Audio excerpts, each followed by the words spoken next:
आज हम पढ़ेंगे हेल्थ असेसमेंट। हेल्थ असेसमेंट की बात करें तो हेल्थ असेसमेंट बेसिकली पेशेंट की पूरी बॉडी का कंप्लीट असेसमेंट है। कंप्लीट असेसमेंट हेल्थ का, ठीक है। इसमें कॉम्प्रिहेंसिव असेसमेंट है, पूरी की पूरी बॉडी का हर पॉइंट को, हर चीज को आपको असेस करना है, उसके डेटा को, इंफॉर्मेशन को, बोलने पे जो बोल रहा है, बाकी साथ में हेल्थ में भी टच करके, फील करके, पेन करके, वो सभी तरीके से आप पेशेंट को असेस कर रहे हो, उसको आप क्या बोलोगे? Health assessment. हेल्थ असेसमेंट दो टाइप का होता है, दो चीजें इसके अंदर इंक्लूडेड है, ठीक है। पहली जो चीज है वो है हेल्थ हिस्ट्री। फर्स्ट जो है वो है हेल्थ हिस्ट्री। पेशेंट की आपको हिस्ट्री लेनी पड़ेगी फर्स्ट, ठीक है। हेल्थ असेसमेंट में दो चीजें इंक्लूड है। पहला हेल्थ हिस्ट्री, जिसमें पेशेंट की सब टाइप की हिस्ट्री डिटेल्स लोगे आप। दूसरा है हेल्थ असेसमेंट, या जिसको बोल सकते हैं फिजिकल असेसमेंट। फिजिकल असेसमेंट, जिसको आप फिजिकल एग्जामिनेशन भी बोल सकते हैं। दोनों ही इंपॉर्टेंट है, पेपर में दोनों से ही क्वेश्चन आते हैं, थ्योरेटिकल भी और प्रैक्टिकल क्वेश्चन में, एमसीक्यू में भी। हेल्थ हिस्ट्री की बात करें तो पेशेंट की आपको हर टाइप की हिस्ट्री लेनी पड़ेगी। Family history, past history, present history, medical, surgical, हर प्रकार की जो भी प्रॉब्लम है उन सबकी आप हिस्ट्री लेके पेशेंट के हेल्थ स्टेटस को चेक करोगे। इसका फायदा क्या है? इसका फायदा जब आप एक्चुअल ट्रीटमेंट देना चाहोगे तो आपको पता होगा कि इसकी फैमिली में पहले से प्रॉब्लम है या नहीं। उन सभी चीजों को आप जान सकते हो, पता कर सकते हो आराम से हिस्ट्री लेके। तो कौन कौन सी हिस्ट्री लेनी पड़ेगी? तो फर्स्ट आपको बायोलॉजिकल डेटा लेना पड़ेगा। बायोलॉजिकल डेटा हेल्थ हिस्ट्री में फर्स्ट पॉइंट होगा बायोलॉजिकल डेटा। यहां बायोलॉजिकल डेटा के अंदर आपको पेशेंट का name, age, sex, married status, address, mobile number, ठीक है, और spouse name, father name, etcetera. ऐसी पेशेंट से नॉर्मल जो डिटेल्स होती है, बायोलॉजिकल डेटा होता है पेशेंट का। कुछ नंबर्स भी होते हैं इसमें, जो कि आईडी नंबर्स, जिनको हम बोल सकते हैं हॉस्पिटल आईडी नंबर्स बोल सकते हैं, जिन जो रजिस्ट्रेशन नंबर होता है वो होते हैं। इन सभी डेटा को आपको नोट करना होता है। ये है बायोलॉजिकल डेटा, ठीक है। बायोलॉजिकल डेटा के बाद सेकेंड पॉइंट है चीफ कंप्लेंट। सेकेंड पॉइंट है चीफ कंप्लेंट। पेशेंट किस कंप्लेंट से आपके पास आया, किस किस कंप्लेंट से पेशेंट आपके पास आया है, उसको आप बोलोगे चीफ कंप्लेंट इन पेशेंट लैंग्वेज। पेशेंट की भाषा में आपको लिखनी होती है कि पेशेंट के सिर में दर्द है, पाँव में दर्द है, जो भी उल्टी हो रही है, वॉमिटिंग हो रही है, खांसी जुकाम, जो भी उसकी प्रॉब्लम है उसको आपको लिखना है, ये चीफ कंप्लेंट्स, ठीक है। फिर सी जो है नेक्स्ट पॉइंट है वो है present medical history. Present medical history, अभी कोई उसे मेडिकल कोई बीमारी तो नहीं है, स्टिल अभी कोई उसको बीमारी प्रॉब्लम तो नहीं है, hepatitis, heartburn, peptic ulcer, infection, कुछ भी ऐसी प्रॉब्लम जो प्रेजेंट में अभी उसके अंदर चल रही है, इन्फेक्शन चल रहा है, उसको आप प्रेजेंट मेडिकल हिस्ट्री में काउंट करोगे। एक होता है past medical history. Past medical history, पहले, अब से पहले, अभी तो उसको कोई दिक्कत नहीं, लेकिन पहले उसको कोई बीमारी हुई, चिकनगुनिया, उसको इन्फेक्शन हुआ था, कभी कोई टीबी हुई थी, कोई अदर कोई प्रॉब्लम हुई थी, एक्सीडेंट हुआ था, ट्रॉमा हुआ, मतलब सारी चीजें इंक्लूडेड है, हर टाइप की प्रॉब्लम इंक्लूड रहेगी पास्ट मेडिकल हिस्ट्री। अब ऑपरेशनल हिस्ट्री भी होती है, तो ई पॉइंट में present surgical history.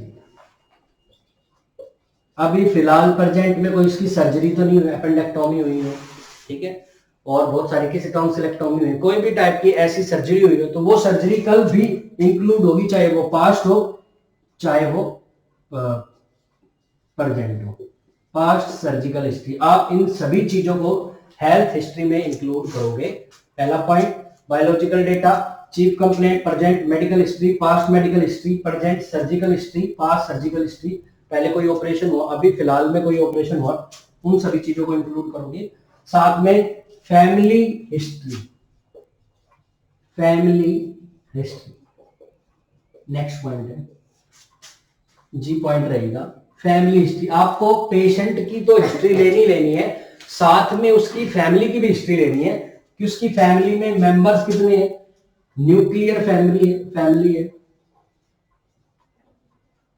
Nuclear family है या जॉइंट फैमिली है, ठीक है।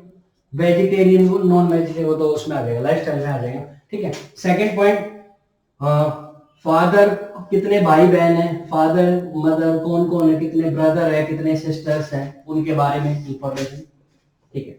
उसके बाद उनको कोई डिजीज तो नहीं है, कितनी उनकी एज है, कोई कितने परसेंट है, कितनों की डेथ हो चुकी, उस सभी टाइप की फैमिली से रिलेटेड हिस्ट्री आप ले लोगे। उनको हाइपरटेंशन तो नहीं है, उनको डायबिटीज तो नहीं है, जन्मजात उन्हें कोई प्रॉब्लम तो नहीं थी, ऐसी सभी चीजों की आपको इंफॉर्मेशन फैमिली से लेनी है। ज्यादातर फैमिली में फादर मदर और ग्रैंडफादर ग्रैंडमदर उनसे भी आपको इंफॉर्मेशन लेनी पड़ेगी, क्योंकि माँ से बच्चे में ही ट्रांसफर होती है, तो ये सारी बातें आपको पता होनी चाहिए। फैमिली हिस्ट्री के लिए आप क्या करोगे, आप एक चार्ट बनाओगे जिसको बोलते हैं फैमिली चार्ट, जिसको पेडिग्री चार्ट भी बोलते हैं, पेडिग्री चार्ट या जीनोग्राम, ये आपको लिख देना है, ठीक है। इसमें चार्ट बनाओगे और चार्ट में हर चीज को मेंशन करोगे कि कितने मेल मेंबर है, कितने फीमेल मेंबर है, कितने उनके बच्चे हैं, उनकी उम्र कितनी है, उस उम्र में उन्हें कोई डिजीज तो नहीं है, उन सभी चीजों की इंफॉर्मेशन आप इस फैमिली चार्ट, पेडिग्री चार्ट या जीनोग्राम में आप इंक्लूड करोगे, ठीक है। इसके कुछ सिंबल्स होते हैं, वो सिंबल्स आपको आने चाहिए फैमिली चार्ट के, पेपर में अगर आए तो पता होना चाहिए आपको।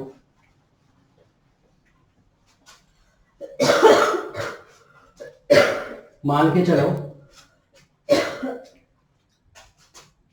ये फादर है, ये मदर है, तो पहला सिंबल मेल के लिए ऐसा सिंबल होता है स्क्वायर, स्क्वायर शेप जो है वो मेल को डिनोट करेगा, स्क्वायर शेप।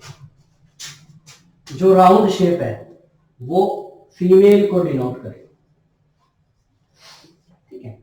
अब इनके बच्चे दिखाने, मान के चलो इनके दो बच्चे हैं, तो एक मेल है एक फीमेल है, ठीक है, ये होगा इसका। इसके बाद हाँ, मान के चलो किसी बच्चे की डेथ हो गई, तो डेथ के लिए जो सिंबल है वो है ये। मान लो एक और बच्चा था लेकिन उस बच्चे की डेथ हो चुकी है, तो डेथ के लिए सिंबल ये मैंने बता दिया आपको, ठीक है। और आगे चलो, कोई इलनेस है, कोई प्रॉब्लम है, मान लो इसको कोई इलनेस है, तो डार्क कर देंगे इसको विद इलनेस। कोई बीमारी है, कोई प्रॉब्लम है, तो आप इसको डार्क कर दोगे, ये दर्शाएगा कि ये जो मेल पर्सन है इसको कोई इलनेस है, तो डार्क कर दोगे आप उस एरिया को, तो वो डिनोट करेगा इलनेस को, प्रॉब्लम, ठीक है। ये इसके बारे में था। और चलो, अगर एक ये फीमेल है, इसमें मेल के साथ डाइवोर्स हो गया, मान लो मेल से शादी हुई लेकिन डाइवोर्स हो गया, सेपरेशन होगा, तो सेपरेशन के लिए ऐसे लगाते हैं, ये सेपरेशन के लिए, सेपरेशन या डाइवोर्स और सेपरेशन हो जाए तो ये सिंबल है डाइवोर्स और सेपरेशन का, ऐसे दिखाना पड़ेगा। ये पूरा एक है, ये 1 यूनिट, इसको पूरे को आप डाइवोर्स बोल सकते, ठीक है। तो ये अलग अलग पेडिग्री में, पेडिग्री चार्ट के अंदर सिंबल्स हैं जो अलग अलग चीजों को डिनोट करेंगे, आपको पता होना चाहिए, ठीक है। तो ये सारे अलग अलग चार्ट हैं, कितने आपको याद रखने पड़ेंगे इसमें, इसके अलावा नहीं। चलो आगे चले, फैमिली की बात होगी, फैमिली हिस्ट्री की। फैमिली हिस्ट्री के बाद लाइफस्टाइल,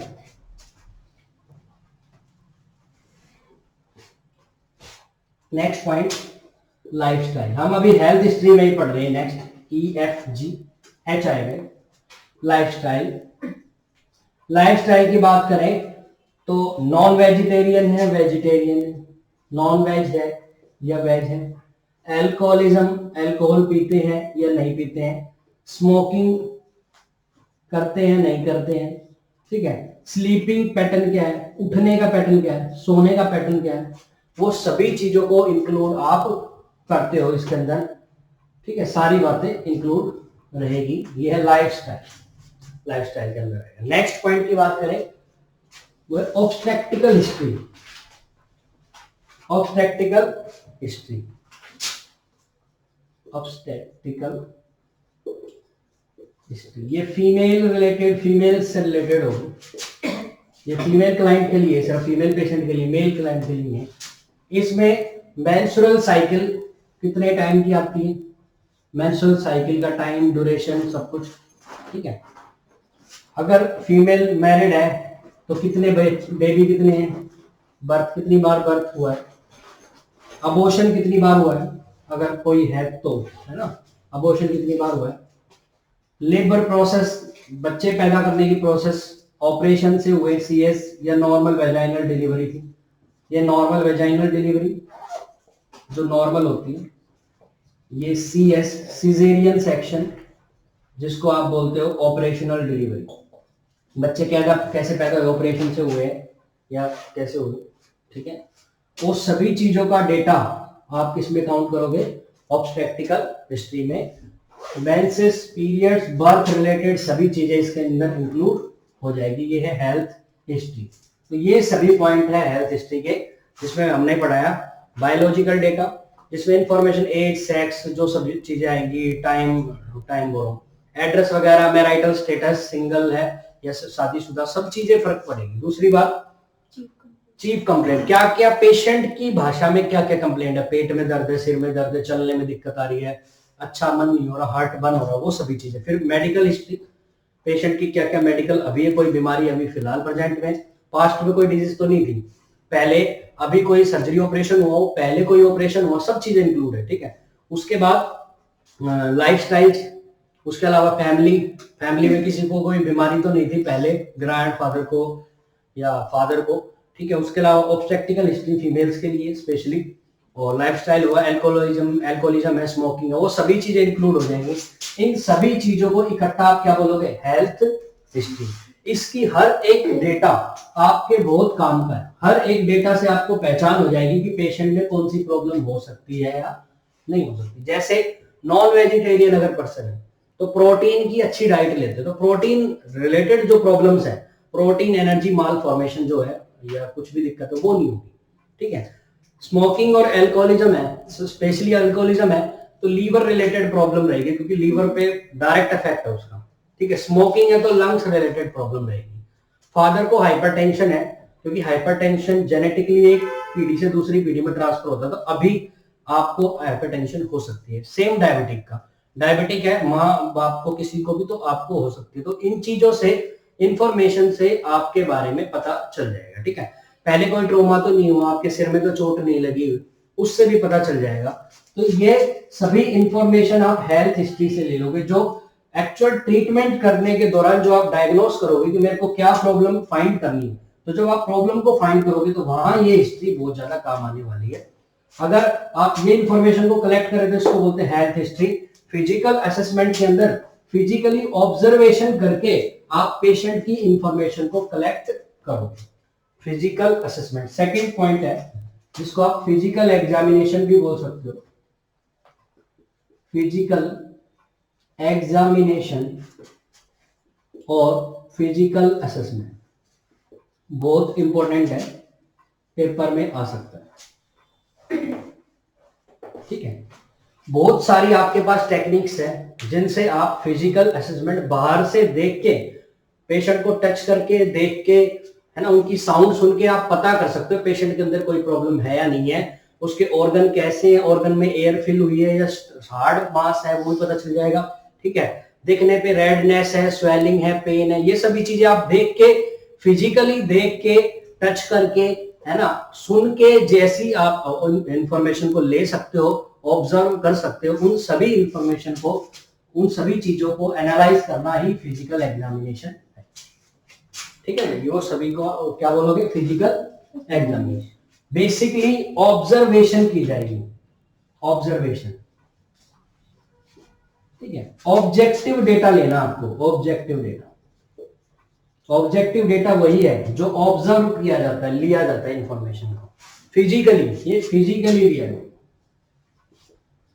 कैसे कैसे, पेशेंट को देख के, सेंस ऑफ सीन देख के, टच करके, ठीक है, सुन करके, हियरिंग साउंड सुन करके, ठीक है, टैप करके, टैपिंग करके, ये अलग अलग टेक्निक्स हैं जिनसे आप पेशेंट से इंफॉर्मेशन कलेक्ट करोगे ताकि आपको पेशेंट की बीमारी का पता चल सके। जो भी ये तरीका है, ये टेक्निक्स हैं, इन्हीं को आप फिजिकल एग्जामिनेशन में पढ़ने वाले हो। बेसिकली वही, बेसिकली सब कुछ ऑब्जर्वेशनल है, ऑब्जर्व करना है ताकि आप पता कर सको पेशेंट में क्या दिक्कत हो, उसके हिसाब से फिर इलाज कर सको।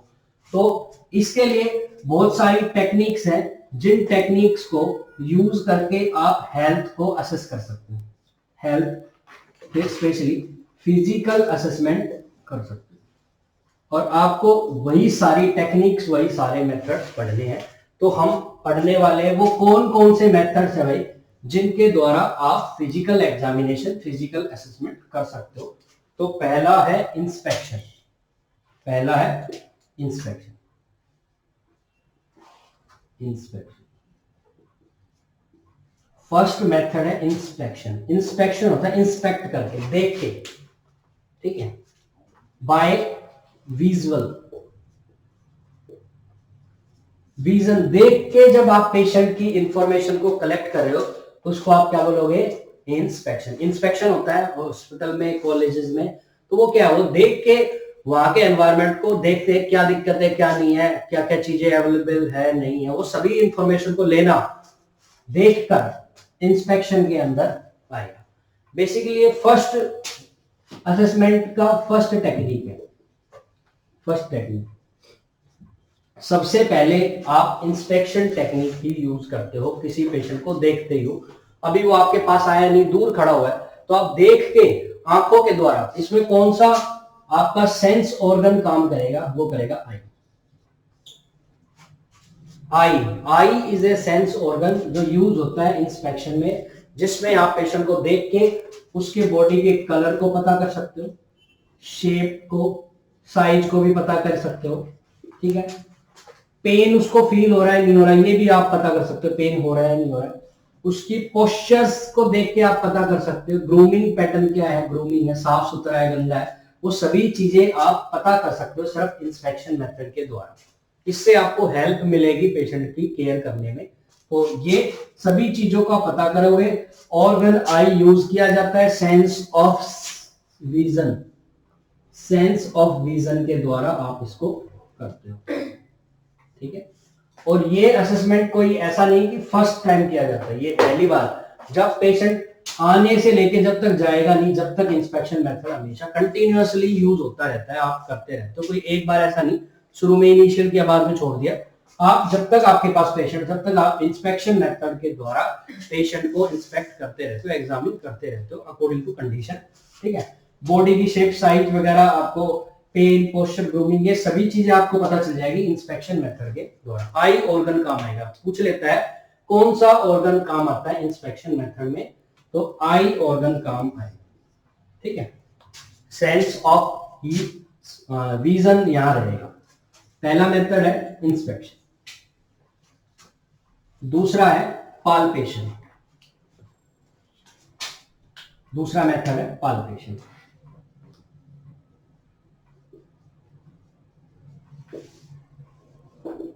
पाल्पेट का मतलब होता है टच करना, यहां पे sense of touch, sense of touch के द्वारा टच करके पेशेंट को आप उससे इंफॉर्मेशन को कलेक्ट कर रहे हो, उसको आप क्या बोलोगे, उसको बोलोगे पाल्पेशन, पाल्पेट करना, ठीक है। आप पाल्पेट कर रहे हो पेशेंट को, पाल्पेट करके पेशेंट के ऑर्गन की शेप, साइज, फ्लूइड फील्ड है कैसा है, छोटा है, बड़ा, सिमेट्रिकल है, एसिमेट्रिकल है, उन सभी इंफॉर्मेशन को कलेक्ट कर रहे हो, ठीक है, उसको बोलोगे पाल्पेशन। पाल्पेशन में क्या कर रहे हो आप, ऑर्गन की शेप साइज यहां से भी आपको पता चलेगा, टच करके भी तो पता चल जाएगा, शेप साइज का पता चलेगा, सिमेट्री पैटर्न का पता चलेगा, सिमेट्रिक है या नहीं है, दोनों साइड से बराबर है या नहीं है, ठीक है, सिमेट्रिक है या नहीं है, ठीक है, ऑर्गन का साइज हो गया, छोटा है बड़ा है, वो सभी इंफॉर्मेशन आपको पता चल जाएगी सेंस ऑफ टच से।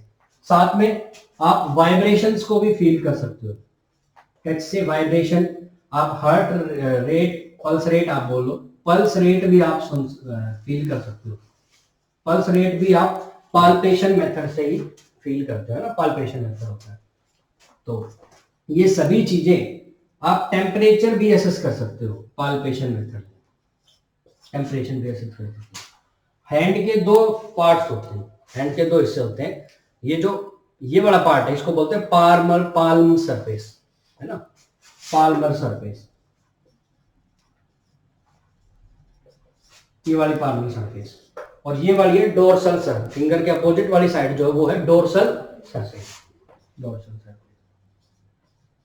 आप पाल्मर सरफेस से, ठीक है, फिंगर्स की बात करें, सिर्फ फिंगर और finger pads, finger tip of the finger से बात करें, tip of the finger, finger में भी बात चलेगी, टिप ऑफ द फिंगर। अगर आप फिंगर की टिप से क्या पता कर सकते हो, पता कर सकते हो heart rate, pulse rate, finger की टिप से।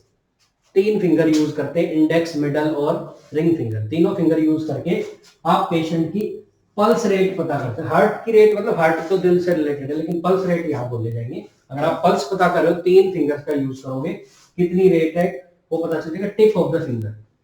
पैड से, एक होता है pad of finger, pad of finger, finger का जो पैड है, ये वाला जो हिस्सा है, ये वाला, इससे आप टच करके ऑर्गन्स का पता कर सकते हो, ऑर्गन की सिचुएशन, ऑर्गन की शेप साइज, ऑर्गन के बारे में इंफॉर्मेशन आपको मिल जाएगी, किससे, पैड ऑफ द फिंगर।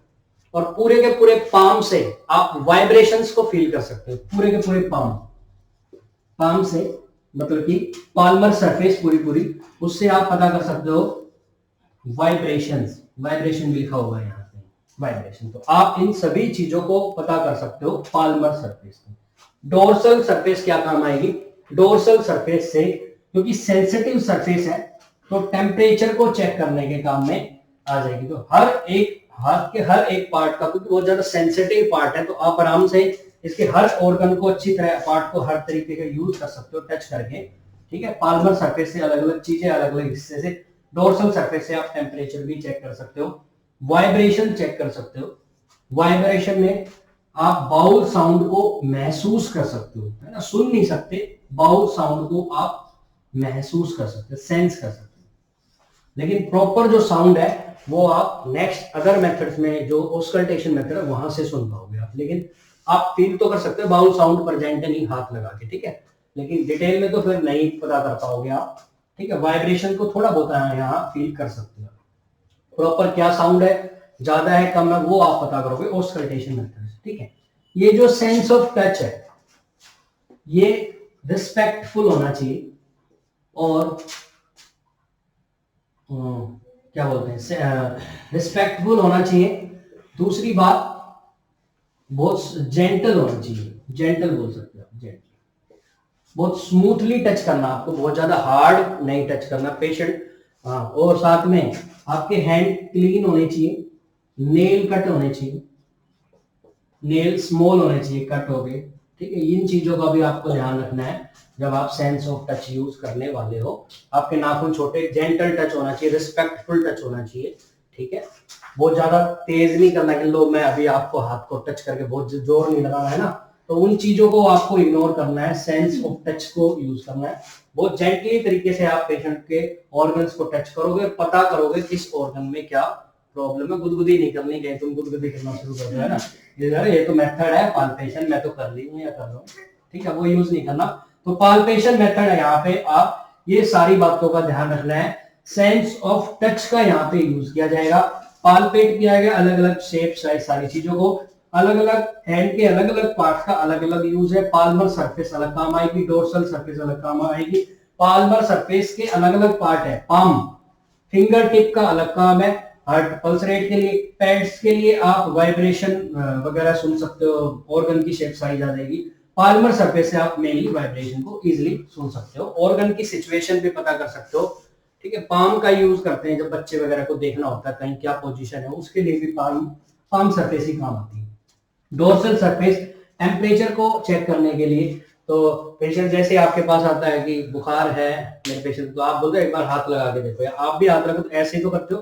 तो डोर्सल सरफेस का यूज करते हो क्योंकि ये टेम्परेचर सेंसिटिव एरिया है। जैसे आप टच करोगे, अगर आपका हाथ कम गर्म है, ठंडा हाथ है, और पेशेंट अगर गर्म है, तो जैसे टच करोगे आपको पता चल जाएगा उसका टेम्परेचर आपकी बॉडी के टेम्परेचर से ज्यादा है, और आप ये एग्जामिन कर सकते हो कि उसको क्या है, मे बी फीवर।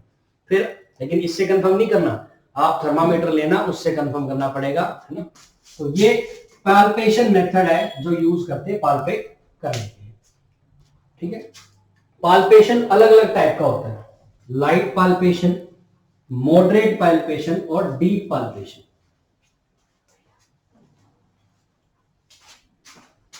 ठीक है, पाल्पेशन अलग अलग टाइप का होता है, लाइट, मॉडरेट और डीप पाल्पेशन।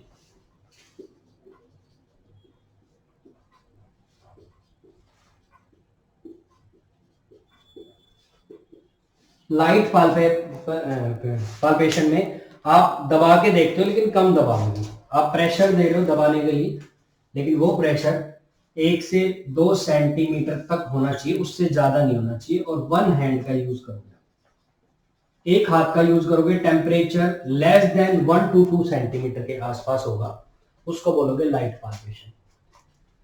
1 या 2 सेंटीमीटर, मैक्सिमम 2 सेंटीमीटर तक आप पाल्पेट कर रहे हो, कम नहीं, अब इतने तक कर रहे हो। ठीक है, इतना या इससे थोड़ा बहुत ज्यादा भी चल जाएगा, उसको आप बोलोगे मॉडरेट पाल्पेशन। पाल्पेट कर रहे हो, पहले 1 to 2 सेंटीमीटर तक था, अब 1 to 2 सेंटीमीटर से ज्यादा भी कर सकते हो थोड़ा सा, मॉडरेट पाल्पेशन सेकंड नंबर पे। थर्ड नंबर पे आएगा डीप पाल्पेशन, 1 और 2 से बहुत ज्यादा आप पाल्पेट कर सकते हो, यहाँ पे भी वन हैंड यूज करोगे, यहाँ पे बोथ हैंड यूज कर सकते हो, आप उसको बोलोगे डीप पाल्पेशन। जो ऑर्गन की एक्चुअल शेप है, साइज है, ऑर्गन की लोकेशन क्या है, तो उनके अंदर ये पाल्पेशन काम आने वाला है, डीप पाल्पेशन। ठीक है, लाइट पाल्पेशन से आप टच वगैरह करके जो टेम्परेचर वगैरह पता कर रहे हो वो है। मॉडरेट पाल्पेशन में आप जो पल्स रेट पता करते हो, मॉडरेट पाल्पेशन में ही करो। ठीक है, तो ये अलग अलग टाइप का आपको पाल्पेशन देखने को मिलेगा, लाइट, मॉडरेट, डीप। कितना कितना, 1 to 2 सेंटीमीटर से कम, इससे ज्यादा, इससे ज्यादा, इन दोनों में ज्यादा ज्यादा है, लेकिन इसमें एक हैंड यूज होगा, इसमें दोनों हैंड यूज हो जाएंगे। ये है पाल्पेशन कंप्लीट। नेक्स्ट बात करें, नेक्स्ट है परकशन, परकशन मेथड। नेक्स्ट है percussion method.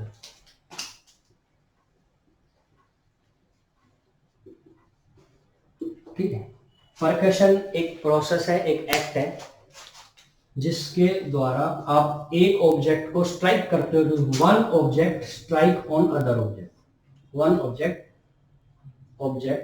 Strike on other object and sound is produced. वो सभी चीजें जिसको आप एक चीज को, एक ऑब्जेक्ट को लो और उसको दूसरे पे स्ट्राइक करो और उससे कोई साउंड क्रिएट होगी, इसको आप बोलोगे परकशन। ये एक्ट, ये प्रोसेस, इसको क्या बोल रहे हो, परकशन। जितने भी इंस्ट्रूमेंट्स हैं, म्यूजिकल इंस्ट्रूमेंट, जिन पे टैप करने के बाद साउंड आ रही, उन सभी इंस्ट्रूमेंट को परकशन इंस्ट्रूमेंट्स बोलते हैं, परकशन। जैसे ड्रम जो होता है, उसको आप टैप करोगे, उससे एक साउंड आ रही, ढोलक को आप टैप करो, उससे एक साउंड आ रही, है ना। और भी बहुत सारे इंस्ट्रूमेंट्स होते हैं जिनको आप टैप करने के बाद साउंड आती है। जितने भी टैपिंग के बाद, स्ट्राइक करने के बाद कोई भी साउंड प्रोड्यूस करेगा, उस प्रोसेस को, उसको क्या बोलते हैं, उस एक्ट को क्या बोलते हैं, परकशन। ठीक है, और अगर आप इसके लिए कोई इंस्ट्रूमेंट, कोई हैमर, कोई चीज यूज कर रहे हो, तो उसको बोलते हैं percussion hammer, percussion hammer.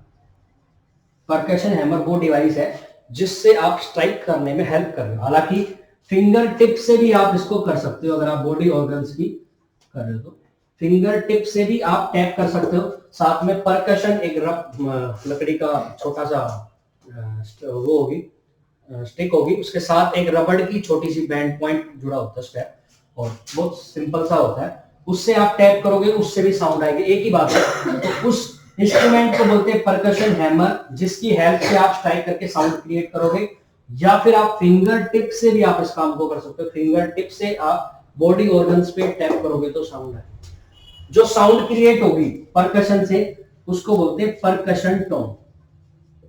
Percussion tone वो साउंड जो प्रोड्यूस होगी स्ट्राइक करने में, एक ऑर्गन को, एक पार्ट ऑब्जेक्ट को दूसरे ऑब्जेक्ट पे स्ट्राइक करने के बाद जो साउंड क्रिएट होगी उसको बोलोगे परकशन टोन। टोन, ठीक है। परकशन टोन या परकशन नोट भी बोलते हैं इसको, नोट। किससे की जाएगी उसको? परकशन हैमर, या फिर आप फिंगर टिप्स का भी यूज करके कर सकते हो। आप फिंगर टिप से स्ट्राइक करोगे बॉडी ऑर्गन्स पे, जिसके कारण आपको क्या प्रोड्यूस होगी? साउंड प्रोड्यूस होगी, जिस साउंड को आप क्या बोलोगे? Percussion tone. अब ये अलग अलग ऑर्गन की अलग अलग साउंड होती है, ठीक है। अलग अलग ऑर्गन की सरफेस की अलग अलग साउंड है। जैसे अगर ये सॉफ्ट पार्ट है तो इसकी साउंड अलग होगी, अगर ये सॉलिड पार्ट है तो इसकी साउंड अलग होगी, अगर इसके अंदर लिक्विड फिल्ड है तो इसकी साउंड अलग होगी, सॉफ्ट को इसको बोल लो, अगर इसके अंदर एयर फिल्ड है तो इसकी अलग साउंड होगी। अलग अलग ऑर्गन के अंदर क्या फिलअप है उसके आधार पे अलग अलग साउंड आपको देखने को मिलेगी, ठीक है। अगर सॉलिड पूरा फिल्ड है तो आपको अलग साउंड मिलेगी, अगर उसके अंदर लिक्विड फिल्ड है तो अलग साउंड होगी, और अगर उसके अंदर एयर फिल है तो अलग साउंड होगी। इन अलग अलग साउंड को ही असेस करना आपको बॉडी ऑर्गन पे टैप करके, और उसके आधार पे आपको पता चलेगा कि ये कंडीशन नॉर्मल है या एबनॉर्मल। लेकिन उसके लिए आपको पता होना चाहिए कि नॉर्मल परकशन टोन अलग अलग ऑर्गन की क्या क्या होती है। अब आपको नॉर्मल पता है, अगर वो साउंड नॉर्मली नहीं प्रोड्यूस हो रही है तो समझ लो कुछ गड़बड़ है। तो आपको कैसे पता चलेगा? तो मैं आपको वो सभी बताऊंगा जो अलग अलग ऑर्गन से टोन निकलेगी। जैसे स्टमक से जो टोन निकलती है, स्टमक से, उसको बोलते हैं टिम्पैनिक टोन। टिम्पैनिक, ठीक है। लंग्स से जो टोन निकलती है, लंग्स से, उसको बोलते हैं रेजोनेंस। रेजोनेंस, रेजोनेंस, ठीक है। फ्लैट पार्ट, फ्लैट पार्ट से, ठीक है, या सॉफ्ट थिंग्स,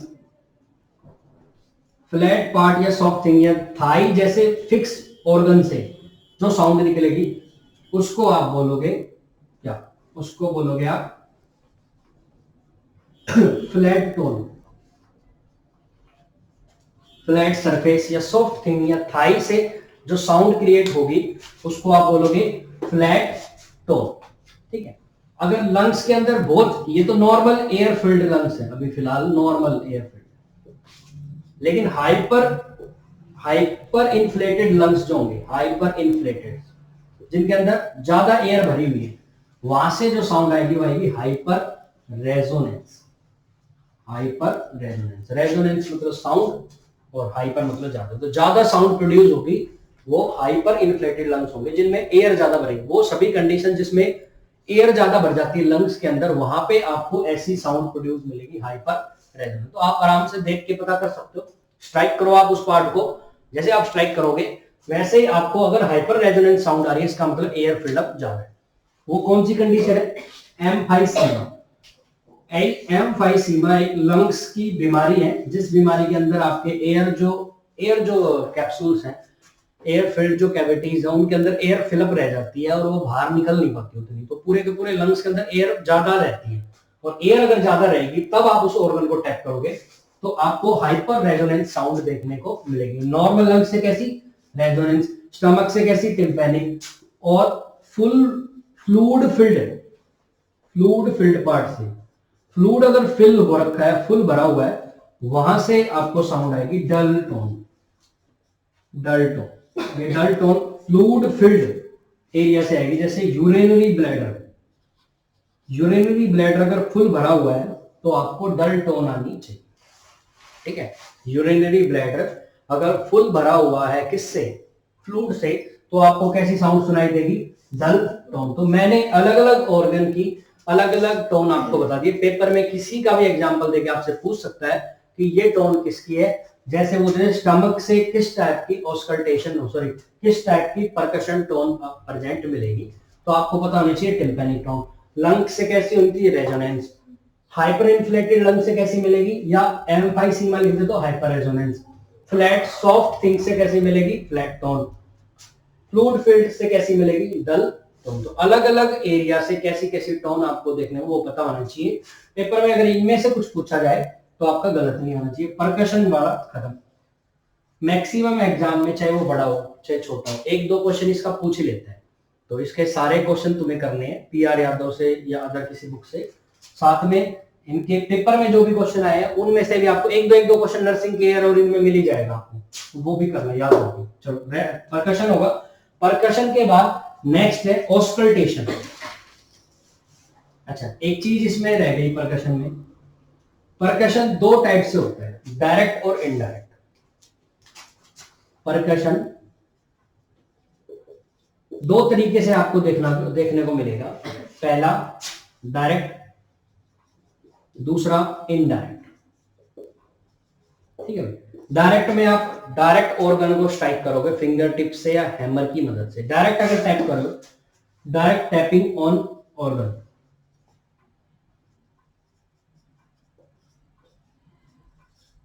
सरफेस पे अगर आप डायरेक्ट टच करो, डायरेक्ट टैप करोगे तो डायरेक्ट परकशन होगा।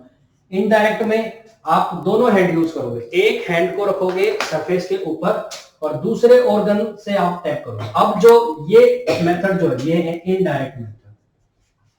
वन हैंड ऊपर रख के उसके बाद अगर आप टैपिंग कर रहे हो ऑर्गन पे तो आप इसको बोलोगे इनडायरेक्ट परकशन। ठीक है, ये मेथड है परकशन के दो, डायरेक्ट और इनडायरेक्ट। मैंने दोनों आपको बता दिए। डायरेक्ट अगर आप स्ट्राइक करोगे तो डायरेक्ट मेथड, अगर आप एक हैंड को रखोगे उसके बाद उसके ऊपर स्ट्राइक करके देख रहे हो तो अब तो बीच में ये गैप बन गया, इनडायरेक्ट होगा। अब आप इसको बोलोगे इनडायरेक्ट परकशन मेथड। ठीक है, तो ये परकशन वाला खत्म। परकशन के बाद नेक्स्ट है ऑस्कल्टेशन। ऑस्कल्टेशन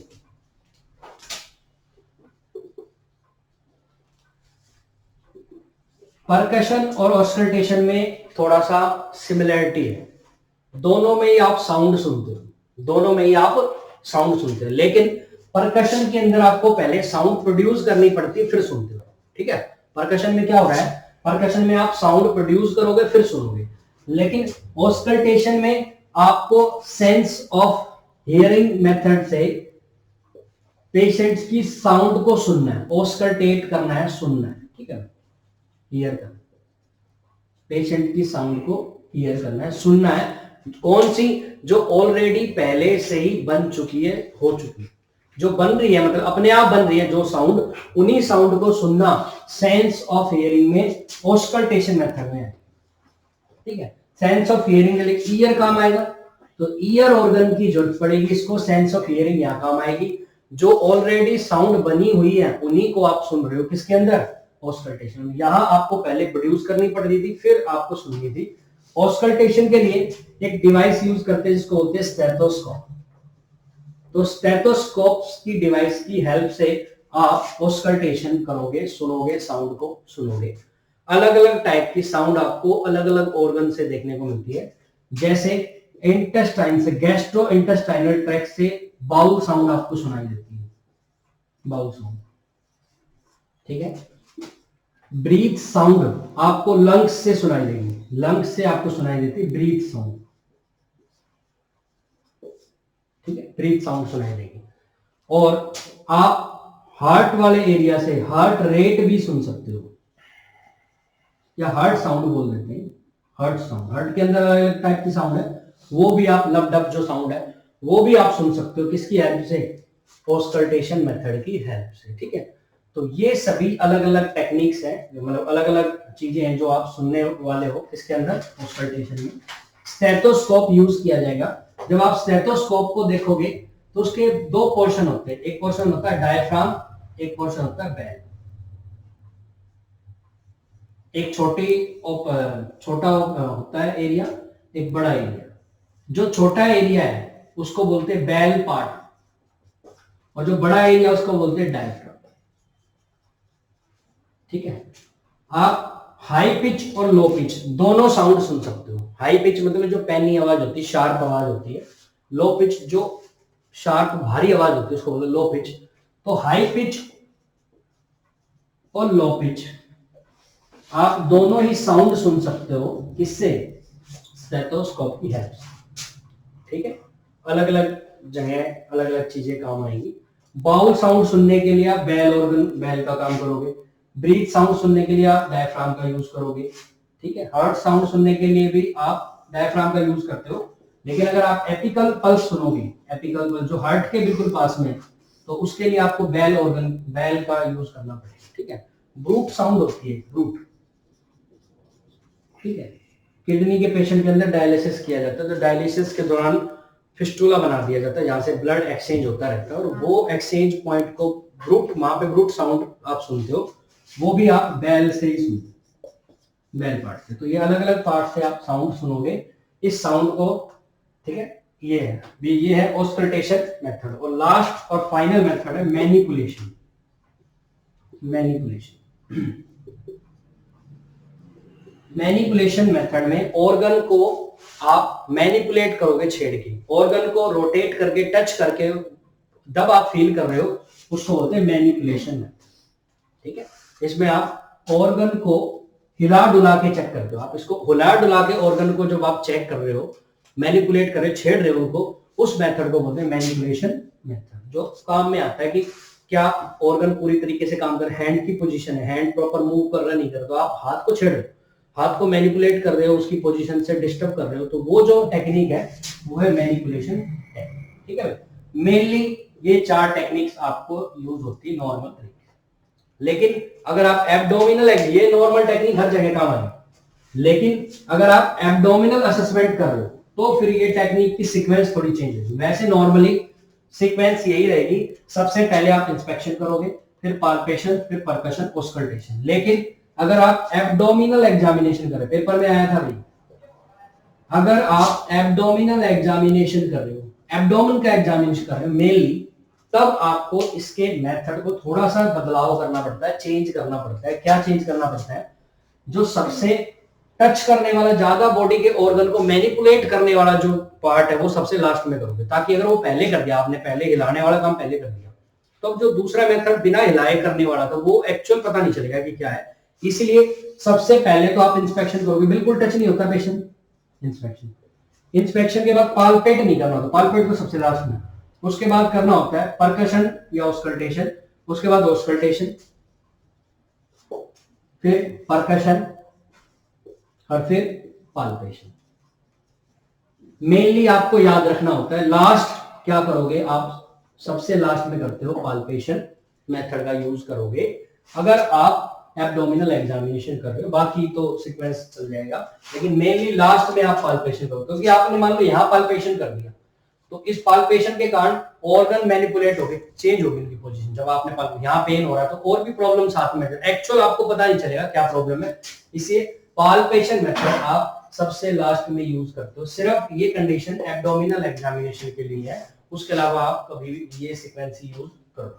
अच्छा, एब्डोमिनल एग्जामिनेशन की बात आई तो एब्डोमेन को जो आप एग्जामिन करते हो तो एब्डोमेन के होते हैं 4 पार्ट।